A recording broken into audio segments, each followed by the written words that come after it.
Okay, some people were asking me, what is that? How does that work? And where you get it and how you do it. So let's start with what is it?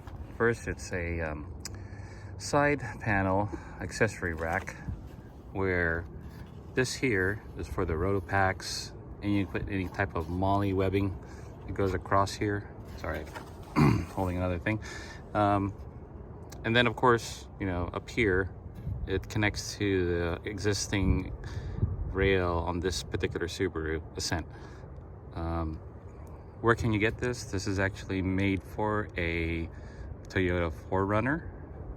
I just fabricated some types of mounting so that I could use it on the Subaru.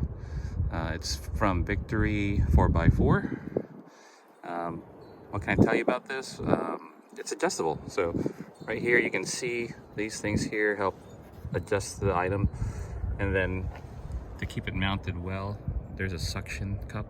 It looks like one of those that you use for cameras, but it looks like it works pretty well. This is about 20 pounds.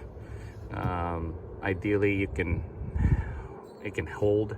The weight of this is probably about, I'd say, 6 pounds total. You can add these quick fists. As you can see, strap it in. You can put your like shovel, high lift jack, etc. And that's this right here, quick fist. And then how do I actually mount it? All right, so I'm gonna go up here. As you can see, probably better go around. Okay, so what are you looking at? All right, this is a 2x3 inch U-bolt. That's 5/16 inches for the actual screws.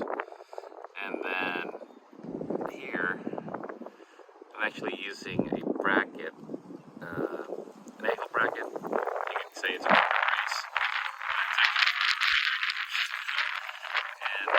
And got that so they'll fit the mounting areas there. Then this uses all 1/4 inch screws. All these are 1/4 inch, all the holes are. So hope that helped everybody. If you have any questions, let me know.